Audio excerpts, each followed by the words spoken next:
हर पूनम की रात को शिवानी का असली नागिन रूप सामने आता था, पर इस बार जब वो बहू की जिम्मेदारियां निभा रही थी तो उसे ध्यान ही नहीं रहा कि आज पूनम की रात थी और वो अपने असली रूप में आने लगी थी।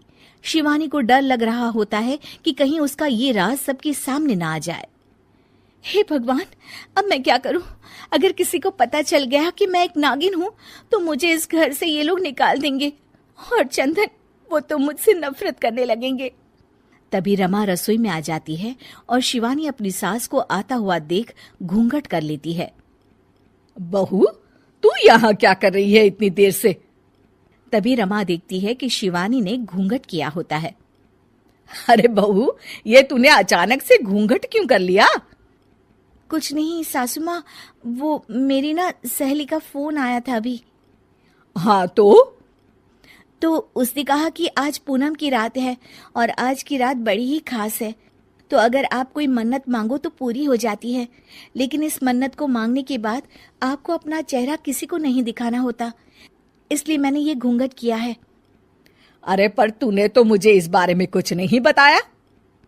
हाँ मम्मी जी, मुझे माफ कर दीजिए, वो घर में सब मेहमान आने वाले थे तो मेरे दिमाग से ही ये बात निकल गई। शिवानी ऐसा कहकर अपने काम में लग जाती है। रमा मन में सोचती है, बड़ी ही अजीब सी बात है ये, ऐसी ऊट पटांग मन्नत कौन मांगता है भला? और शिवानी मन में सोचती है, बस कैसे भी करके 12 बजे तक मुझे अपने असली रूप को छुपाना है। अच्छा चलो फिर ऐसे ही चलो, मेरी सहेलियां जा रही हैं, उनसे विदा ले लो। ठीक है मम्मी जी, पर ये घूंघट? हाँ, मैं समझा दूंगी उन्हें कि तुम्हारी ये कुछ अनोखी सी मन्नत है।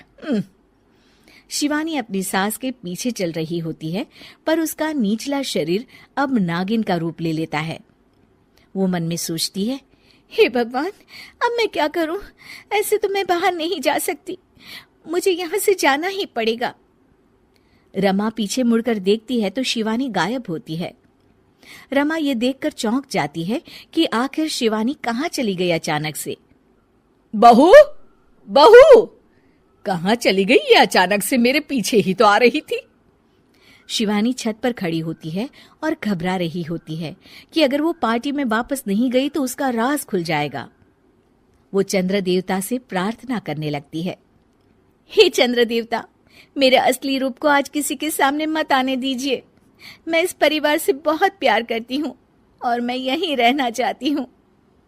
चंद्र देवता प्रकट हो जाते हैं। अगर तुम यही चाहती हो शिवानी, तो मैं तुम्हें इंसान के शरीर में हमेशा के लिए परिवर्तित कर देता हूँ, पर फिर तुम एक नागिन भी नहीं रहोगी और तुम्हारी सारी शक्तियां छीन जाएगी। मैं यहाँ इस घर की बहू बनकर ही रहना चाहती हूँ चंद्र देवता, आप मेरे शरीर को इंसानी रूप में परिवर्तित कर दीजिए। चंद्रदेव शिवानी को एक इंसान बना देते हैं और वो अब नागिन नहीं रहती। वो जल्दी से नीचे पार्टी में जाती है। अरे बहू, कहाँ गई थी? क्या हो गया था तुम्हें? मम्मी जी, वो छत पर थी, मौसम खराब हो गया था ना, तो कपड़े बाहर सूख रहे थे, सोचा उतार लाऊं। अरे बहू, यहाँ मेरी सहेलियां तुम्हारा इंतजार कर रही थी और तुम्हें कपड़ों की पड़ी है। मुझे माफ कर दीजिए मम्मी जी। पार्टी खत्म हो जाती है और शिवानी बहुत थक जाती है। शिवानी, घर की सफाई कर देना, बहुत ही गंदा हो गया है पार्टी के बाद। जी मम्मी जी।